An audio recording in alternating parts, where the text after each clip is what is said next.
Hello, everybody. My name is John Lee.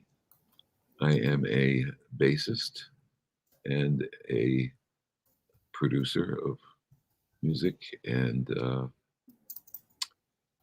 frankly, I didn't know I was all alone here. So I'm just going to talk about my career and life. Um, I've had a great career in jazz, which has been a love of mine since I was a child. Um, my father was both of my parents actually were big jazz fans, and there was a lot of music in the house. My father actually was a bassist, and he played all the bass clef instruments when he was in the Navy, and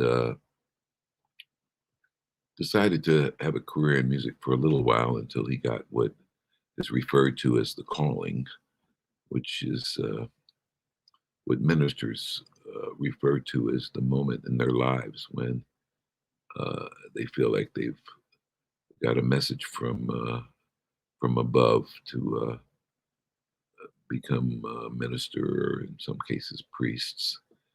But he never lost his love of jazz, and our house was always full of music. My mother was a great fan of uh, Carmen McRae and Arthur Prysock, Brooke Benton, and Sarah Vaughan was my favorite singer.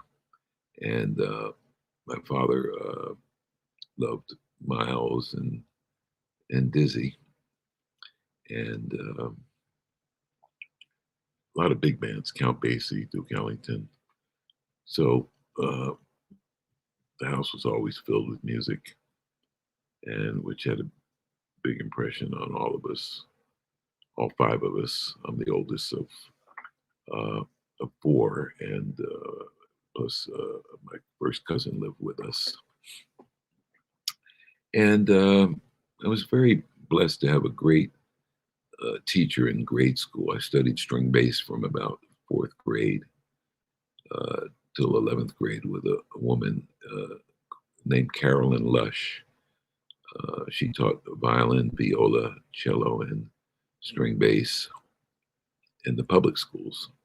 In those days, public schools had much better music departments than, from what I hear, is offered these days in most communities.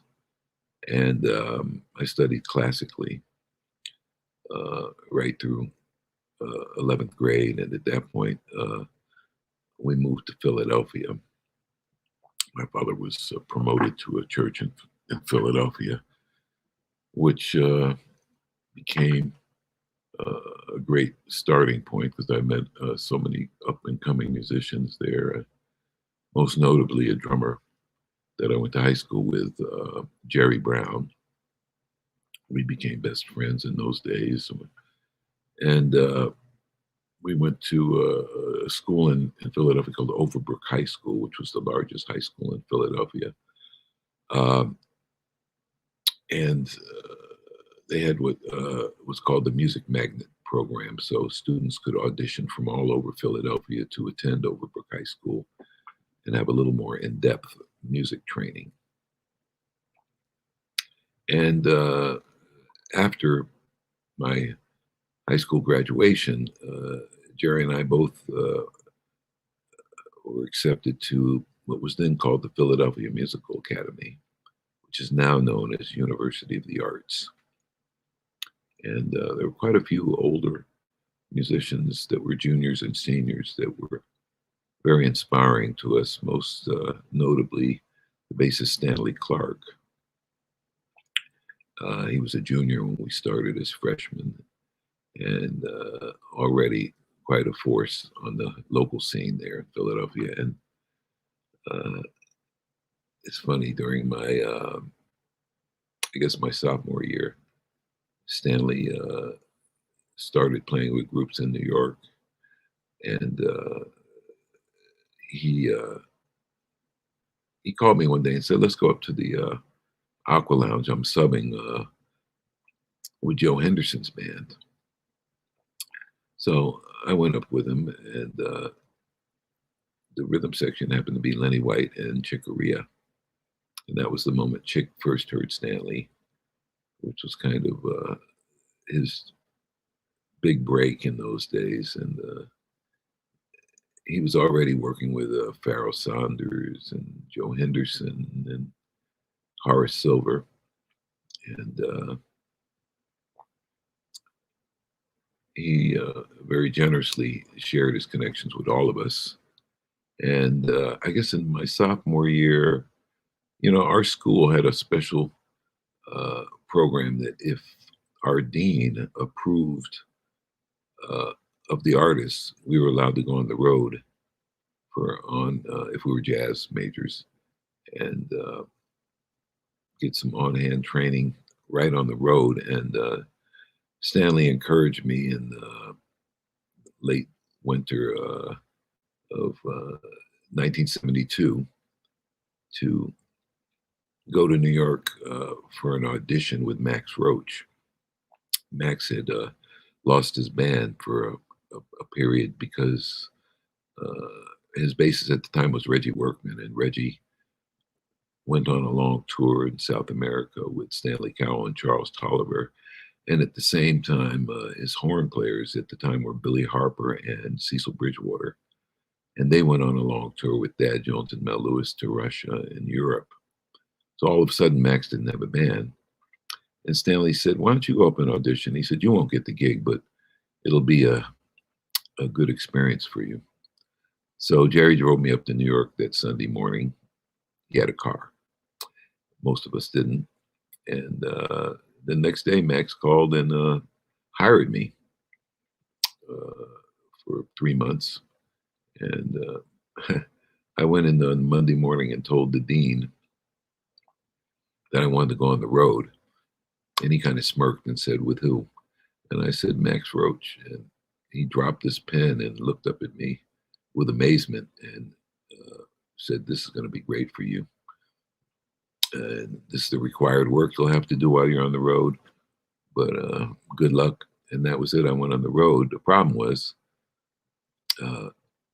after about 4 days with Max, I had learned more than I had learned the entire semester about the music that I loved, and decided I think I'll take some time off from school and see what more can happen here.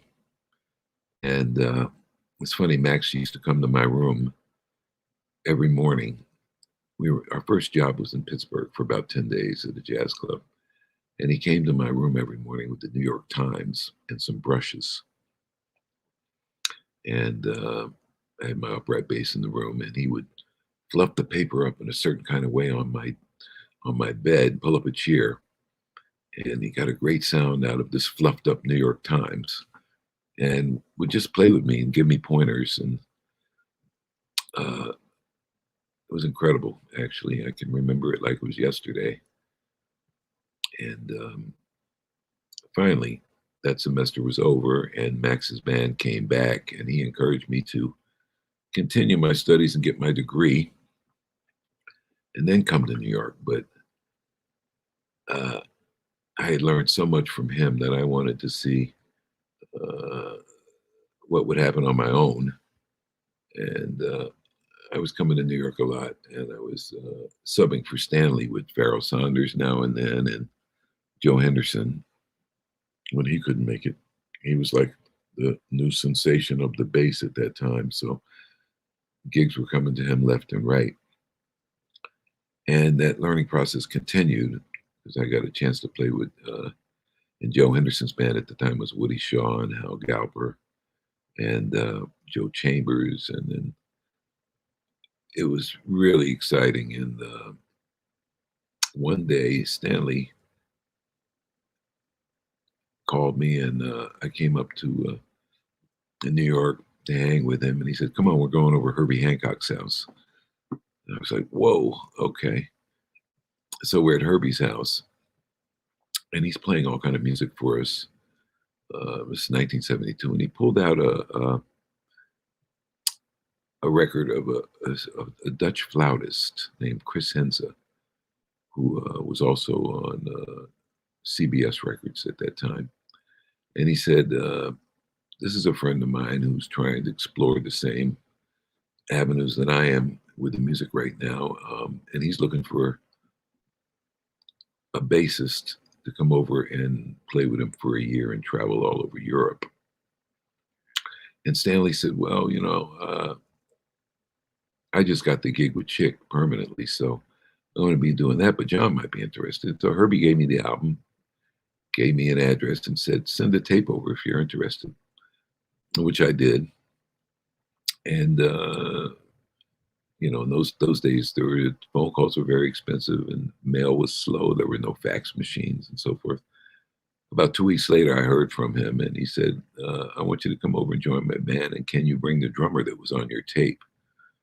And that was Jerry Brown. So Jerry and I, that August, in the end of August, we moved to Holland, also known as the Netherlands. And we started playing in Crescenzi's band. And we were lucky because we had one American neighbor, a great alto saxophonist, Charlie Mariano, became like a surrogate dad to us while we were there. And we played in Chris's band for about a year and a half, and then we had developed contacts there. So we started also working with other great European musicians, most notably a great Belgian guitarist, Philip Catherine, and a German pianist who was very well known at the time named Joachim Kuhn. And that continued on till about the fall of '74. And we both decided to come back to New York because that was the Mecca. That's where the action was. So we came back to New York. And right away, I started working with Lonnie Liston Smith and Joe Henderson occasionally, and Pharaoh now and then. And that winter, I was asked to join Larry Coryell's band. Larry Coryell, it was at the time Larry Coryell and the 11th House. And the whole fusion movement had taken a foot, and it was quite overwhelming. I mean, we were doing long tours and big concerts, and I stayed with Larry. I guess it was about 2.5 years in that band, playing with the great Alphonse Mouzon and wonderful trumpet player Mike Lawrence. Some people might know him from Joe Henderson's Power to the People album. And at the same time, Jerry and I kind of had our own little band, and we had put a record out in Holland, in Europe actually, called Infinite Jones. And that was doing well. So we were kind of back and forth between Europe and the States. And Jerry went off to play with Michael Urbaniak, and a violinist from Poland, was living in the States then. And he also went auditioned for Chicorea's band. I think it was a Music Magic band with Stanley Clark, and after Lenny had left. And he was working with Chick for a while. And then when that was over, I guess that takes us up to around 1978 or so. And Jerry and I had done 2 recordings for Blue Note Records. And we had done 2 for Columbia Records. So we started touring with our own bands till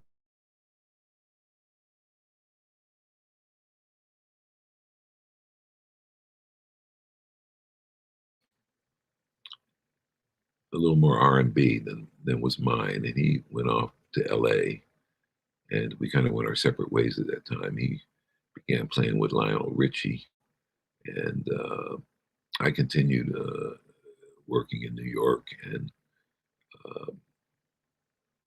going to Europe a lot, 4 or 5 times a year, because there was work there for myself until 1982. Great alto saxophonist Gary Bartz recommended me to McCoy Tyner. And by then I was playing mostly electric bass. And McCoy had made a recording I forget the name of it, but he was exploring some different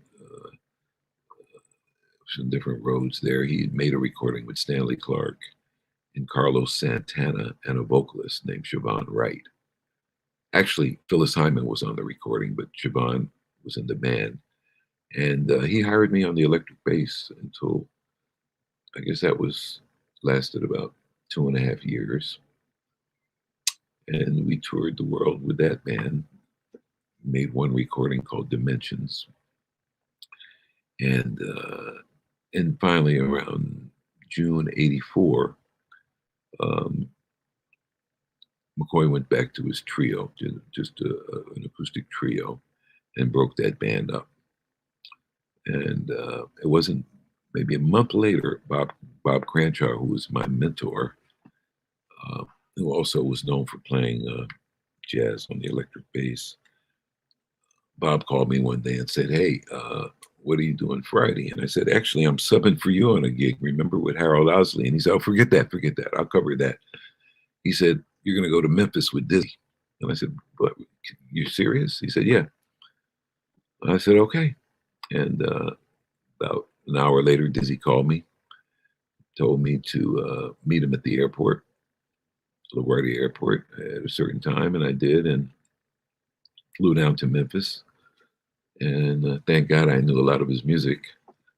Um, and at the end of that night, I went to get paid, and I went up to Dizzy's suite, and he had laid out his entire schedule on a table and said, "Hey, man, take a look at my schedule." And I looked at it, and it was incredible. It was like gigs all over the world, a tour of India, cruises, uh, European tours, Far East tours. And I said, "Wow, that's pretty incredible." He said, "Yeah, there's some good jobs there." He called them jobs. And he said, "How'd you like to do them with me?" And I said, "Seriously?" He said, "Yeah." He said, "I'm going." I said, "That would be great." And he said, "Well, I got to go away for 2 weeks, and I'll call you, let you know what time to be at the airport for the next gig." And so he gave me a copy of the schedule. I didn't hear from him until the night before the gig, and he calls me up. He said, "Hey, man, you doing this gig with me tomorrow?" I said, "Yeah, I thought you wanted me to do all the gigs with you." He said, "Oh yeah, okay, just checking." And that was the beginning of the next 10 years of my life up until Dizzy's passing in 1993. The quintet and his traditional big band, which he called the Anniversary Big Band. Did quite a few tours with that band, and his Grammy-winning United Nation Orchestra, which was a wonderful experience. Musicians from all over the world, uh, mostly south of the border. Dizzy used to say, "I love the music south of the border."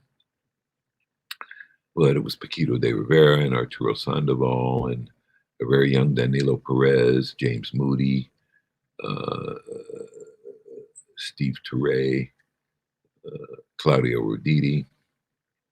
So many great musicians in that band. Slide Hampton, um, Ayrton Moriera, and Ignacio Baroa, and the great Giovanni Hidalgo. And we toured with that band, I guess, until about '91. And then his next big project, the last big tours we did were with Miriam Makeba. And that was really interesting because both bands toured together, and the show would start with both bands on stage and Dizzy and Miriam together, and then they would leave, we'd do our thing, and then Miriam would do the next set, and then we'd all join together for the final 2 songs of the show. And that takes us right up to when Dizzy got sick, unfortunately, in the spring of 1992. And I could go on for hours about those years and all the great experiences and Dizzy's great influence over all of us musically and as human beings. He was, as most of you know, had a profound wisdom and generosity that he shared with all of us. after Dizzy passed away, about a year later, his wife, Lorraine, called me and said, uh, you know, you were the straw boss in the band. The straw boss means I handled a lot of the business for him, and uh, it's an old term. Uh, why don't you put something together and keep the music going? And I said, Lorraine, you can't really have a ghost band with who's going to play Dizzy. And she said, well, think of something, and at the time I was producing records again.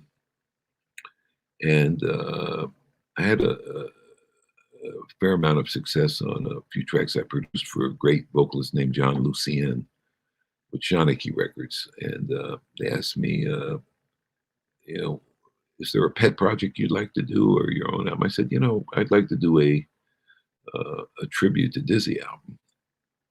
And we did an album, myself with John Faddis, a very young Antonio Hart and Cyrus Chestnut, and great tenor man from Argentina, Andres Boyarsky, and Ignacio Baroa, the Duca de Fonseca. We did an album called Dizzy's 80th Birthday Party. And the record did well, and we started getting dates. And we actually started touring as like what we call the Dizzy Gillespie Alumni All-Stars. About 2 years after that, we started the big band back, and started working a lot with the big band. And that's kind of led us to this moment now, because those bands do still exist with different personnel. And we actually have a third band that's doing quite well called Dizzy Gillespie's Afro-Latin Experience, which explores Dizzy's love for what he called all the music south of the border, or sometimes he called it the music of the illegal aliens, but all in jest. But as many of you know, aside from his great contribution with fusing Afro-Latin rhythms, Afro-Cuban rhythms, I should say, with jazz and his famous compositions like Manteca and Tintendale, Dizzy also had a great love of Brazilian music and was the first to start recording the music of Antonio Carlos Jobim with Dizzy on the Riviera was a record that my father bought when I was 10 years old. And I remember how struck I was by Desafinado. It sounded so fresh and new. And at the time, he had discovered a pianist in Argentina by the name of Lalo Schifrin, who he brought back to America. He's a great arranger, great composer, as many of you know. And he ended up writing the main theme song for Mission Impossible. As I always say, that was the end of his jazz career. He kind of took off in that world. And I always say Lalo is still with us, and he's still earning money on Mission Impossible, because they made Mission Impossible 39 last year, I think. So uh, the Afro-Latin Experience explores a lot of the music that he commissioned and that he wrote himself, that from influences from Argentina, Brazil, Cuba, of course, and the Caribbean, and Spain. And we'll actually be at the Blue Note this Monday, September 27th. If you're around New York, come on out. Yeah. I thought this was an interview, so I'm talking freely and trying to do my best here. But it's funny. Unfortunately, my father passed away before I started working with Diz, because Dizzy was his favorite. And we had a lot of Dizzy Gillespie records around the house. And I could have never imagined in my wildest dreams that I would actually end up playing with him and play this great music that I grew up on. But here we are now. And let's see. Well, it's so nice to see us getting back to live music after this long pandemic break. Hopefully, we'll continue our upward momentum here with more live gigs, and things will start to progress and get better. I know people are anxious to hear live music, and we're anxious to play live again. Live stream just wasn't doing it. So, um, let's see. Yeah, I'm still producing records. I had a great success 2 years ago on a joint production with Chucho Valdez, the great Cuban piano player, on his Jazz Batu 2 album, which we recorded here in my studio, in my home. And we won the Best Latin Jazz Album Grammy for that, 2019. And a lot of exciting projects going on. I just finished producing a wonderful trombonist, Ron Wilkins, and his album was just released. It's called Trombocalist. He's a wonderful vocalist and trombonist. And I'm finishing an album from a great talent on the tenor and the Iwi and the soprano by the name of Steve Carrington. And I'm also working on a new record, recording this, just kind of getting to the editing and mixing stage with great alto saxophonist Mark Gross. And last but not least, a very exciting duo album with the great Cyrus Chestnut on piano and Roberta Gambarini, wonderful vocalist from Italy, who's had a few Grammy nominations and lives here in the United States, and I have the pleasure of working with now and then.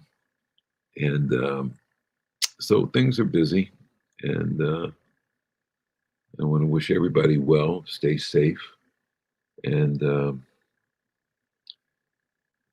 let's keep this music alive and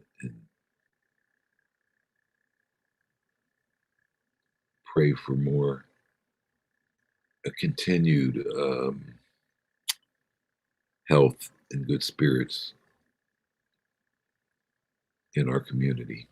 We've lost quite a lot of great musicians in the last 3 years, and there's so many wonderful musicians coming up, young musicians that I hear all the time. And let's see. I think that's about it for now. I could talk forever here, but according to Mike Clark, I think our time is just about up. So I want to thank Carolyn McClare for this wonderful.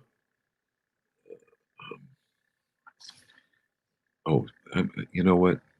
I got to thank Gail Boyd for having me on here, and this is a wonderful thing she's doing, and Ina Ditka